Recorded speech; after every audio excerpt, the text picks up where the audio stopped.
Tu as déposé ta courroie de distribution, malheureusement tu as peur pour le remontage, bouge pas, je te montre ça. La distribution est déposée ainsi que ta pompe à eau. Avant de remonter celle-ci, tu prends une petite lame de cutter et tu viens retirer le vieux joint. Ensuite, un petit coup de papier de verre pour que le plan de joint soit nickel chrome. Notre plan de joint est tout beau, tout propre. Maintenant, on va pouvoir remonter la pompe à eau toute neuve. Comme tu le vois, on a un joint qui est fourni avec. Tu ne mets pas de pâte à joint là-dessus. Notre pompe à eau est en place et correctement serrée. Maintenant, on remet en place le galet enrouleur. On représente l'écrou et bien entendu, on le serre. Maintenant, on remet en place le galet tendeur de la distribution. Celui-ci est tout neuf. La goupille de verrouillage, tu la laisses en place. On verra après pour ça. Tu approches uniquement la vis de ton galet tendeur à la main. On verra plus tard pour le serrage. Maintenant, le moment fatidique, on va venir remonter notre courroie de distribution. Celle-ci, c'est la neuve. Tout à l'heure, tu m'as vu, on a fait des repères pour pas que tu te loupes. Le but du jeu, c'est de reporter les anciens repères de cette courroie sur celle-ci. Rien de bien compliqué. Tu viens faire un premier repère sur ta courroie toute neuve. Tu la poses sur l'ancienne. Tu viens faire suivre dent par dent.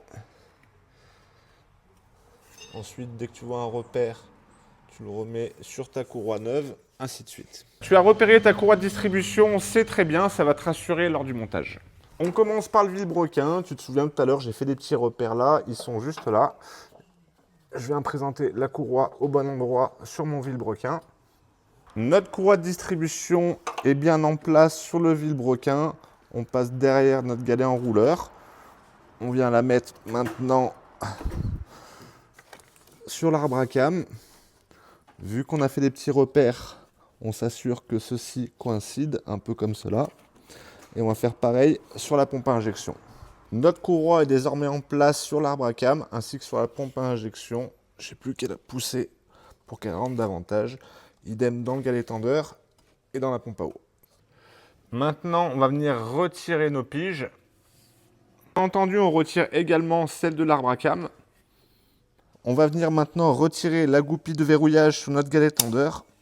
Pour la tension de notre galet tendeur, c'est facile, on vient présenter une clé Allen. On a toujours une flèche qui est présente sur le galet tendeur pour indiquer le sens de rotation. Donc là, c'est anti-horaire. Et le but du jeu, une fois qu'on va venir le tendre, c'est que notre petite flèche soit pile au milieu. Faute de place, tu ne verras rien. J'ai placé ma clé Allen dans mon galet tendeur. Je vais venir vérifier derrière avec un miroir ou avec mes petits yeux que la tension soit correcte. Ensuite, avec ma clé 13, je viens bloquer la vis du galet tendeur. La tension de notre distribution est OK. Et là, un vrai jeu d'enfant, tu n'as plus qu'à remonter tout ce que tu as démonté, tu reposes le véhicule au sol, tu me serres la roue correctement, un peu de refroidissement, une bonne purge, tu vas essayer et roule ma poule. Bonne soirée la bise, ciao.